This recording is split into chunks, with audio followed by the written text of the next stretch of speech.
గెలిచిన 6 నెలల్లోనే సగలేరు కాలువ సమస్య పరిష్కరిస్తామని గెద్దలూరు కూటమి అభ్యర్థి ముత్తుముల అశోక్ రెడ్డి హామీ ఇచ్చారు. ప్రకాశం జిల్లా గెద్దలూరులో ఎంపీ అభ్యర్థి మాగుంట శ్రీనివాసరెడ్డితో కలిసి ఆయన ఆత్మీయ సమ్మేళనాన్ని నిర్వహించారు. ఈ కార్యక్రమానికి కొమరోలు, రాచర్ల, గెద్దలూరు మండలాలకు చెందిన బీజేపీ, టీడీపీ, జనసేన కార్యకర్తలు హాజరయ్యారు.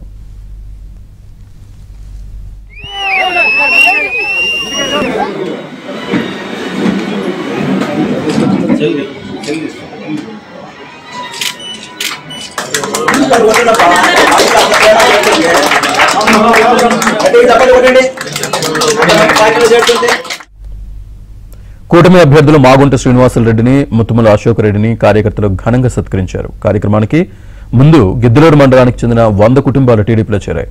వారందరికీ మాగుంట శ్రీనివాసరెడ్డి పార్టీ కండువా కప్పి పార్టీలోకి ఆహ్వానించారు. తాను ఎల్లప్పుడూ ప్రజలకు అందుబాటులో ఉంటూ అభివృద్ధికి పాటుపడతానని అశోక్ రెడ్డి హామీ ఇచ్చారు.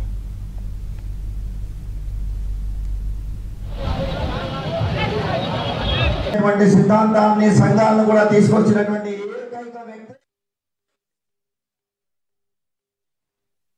సత్యవోలు, అలాగే గుడిమెట్ట, అలాగే పాలకవీడు, రాచర్ల, ఎడవల్లి చెరువులకి ఇక్కడి నుంచి నీళ్లు పోయేటువంటిది సగిలేరు కాలువ ద్వారా.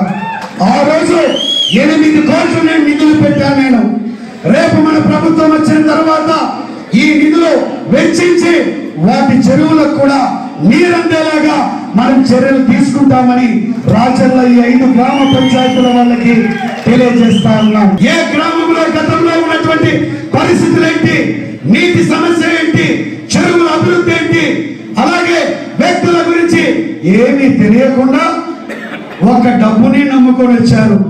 వాళ్ళ డబ్బులు నమ్ముకుంటే నేను మిమ్మల్ని నమ్ముకున్నాను. రేపు ప్రజల మరి డబ్బులు నమ్ముకున్న వ్యక్తుల్ని గెలిపిస్తారా, మిమ్మల్ని నమ్ముకున్న వ్యక్తిని గెలిపిస్తారా, అది మీ చేతి. ఎక్కడికి బయట వెళ్ళదలుచుకోలేదు. స్థానికులు అనేది మేమే స్థానికులు. నేనైనా అశోక్ రెడ్డి గారైనా కూడా దయచేసి మిమ్మల్ని అందరినీ కోరుకునేది ఏంటంటే మరొకసారి కూడా మీ పవిత్రమైన ఓట్లు, 2 ఓట్లు, సైకిల్ గుర్తు, సైకిల్ గుర్తు, సైకిల్ గుర్తు. మా ఇద్దరు కూడా ఎమ్మెల్యేగా ఆయన్ని, ఎంపీగా నన్ను కూడా అత్యధిక శాతం ఓట్లు గెలిపించి ఆశీర్వదించండి. మీ సేవలను తరిస్తాం.